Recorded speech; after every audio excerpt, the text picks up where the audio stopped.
देखिए, हम लोगों ने तो एटीएम माननीय भूपेश बघेल जी को एटीएम बोलते हैं हम लोग। All tension managed. किसानों की टेंशन मैनेज कर दी, युवाओं की टेंशन मैनेज कर दी, महिलाओं की टेंशन मैनेज कर दी, सभी वर्गों की टेंशन मैनेज करने वाले, इसलिए युवाओं के प्रदेश के युवाओं ने उनको नाम दिया एटीएम।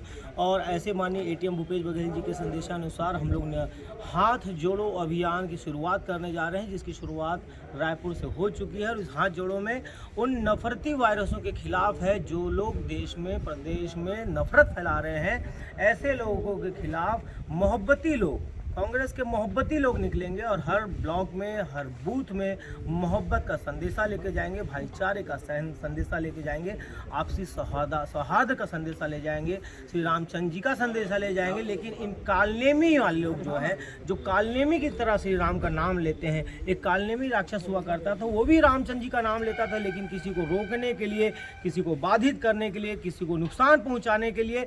तो ऐसे राम का नाम लेने वालों को भी पहचान कराना इस हाथ जोड़ो अभियान में शामिल है।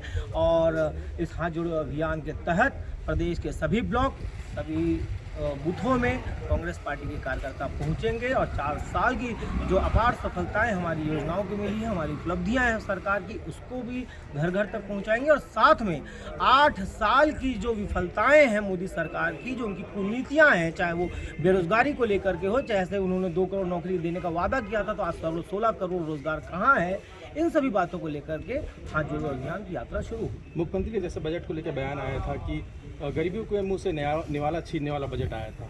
देखिए, इस बजट में सभी से आप पूछोगे तो वो बोलते हैं कि भैया 6 लाख 7 लाख रुपए में कोई टैक्स नहीं पटाना पड़ेगा, ये बहुत राहत की बात है। लेकिन कोई ये बात नहीं बोलता कि 6-7 लाख रुपए कमाने के लिए कोई जुगाड़ बता दो भैया।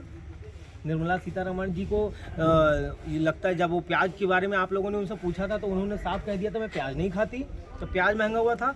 आज वो बोल दूंगी मैं दूध नहीं पीती। एक बच्चे का निवाला छीनने का, इसलिए मुख्यमंत्री जी ने बोला दूध एक बच्चा पीता है। एक बच्चे का मुंह से निवाला छीना गया, एक बच्चे के दूध को महंगा किया गया। आपने रोजगार के बारे में कुछ नहीं कहा।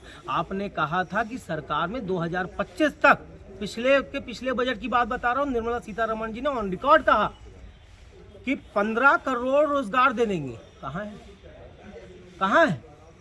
मनेन्द्रगढ़ में कांग्रेस के पार्षद हैं श्याम सुंदर पोद्दार, उन्होंने हाथ जोड़ो यात्रा पे सवाल खड़े किए हैं कि पहले कांग्रेस से अपने को जोड़ ले, उसके बाद हाथ जोड़ो यात्रा।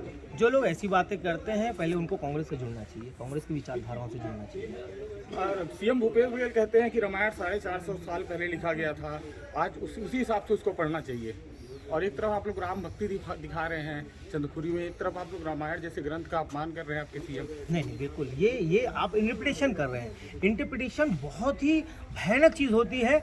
माननीय भूपेश बघेल जी ने रामचरितमानस का अपमान नहीं किया है, ये बिल्कुल गलत बात है ना कि आज के दौर के लायक उसको पढ़ना चाहिए। उस 450 पहले लिखा गया था। हाँ, उनके कहने का ध्येय ये है, जो स्वामी प्रसाद मौर्य ने उत्तर प्रदेश में श्री रामचरितमानस के खिलाफ में बयान दिया, कुछ दोहाओं को उन्होंने टिप्पणी की, तो उस पर माननीय मुख्यमंत्री जी ने अपनी राय रखी कि जिस शब्दों को लेकर के स्वामी प्रसाद मौर्य और कुछ लोगों को आपत्ति है, वो जो लिखा गया है वो शब्द 500 साल पहले लिखा गया है। 500 साल पहले वर्ण व्यवस्था हुआ करती थी, जाति व्यवस्था नहीं हुआ करती थी। इसलिए माननीय भूपेश बघेल जी ने कहा कि उस समय में जिस संदर्भ में माननीय तुलसीदास जी ने लिखा है इस रामायण को, उसी हिसाब से रामायण को उसी वैदिक काल के हिसाब से पढ़ना चाहिए। ये गलत बात है। मैं आपसे पुनः निवेदन करूंगा कि कोई इस प्रकार की भ्रांतियां ना फैलाएं। माननीय मुख्यमंत्री भारतीय जनता, मैंने जिस कालनेमी का नाम लिया वो भारतीय जनता पार्टी के लोग हैं। आरएसएस के कार्यालय में कालनेमी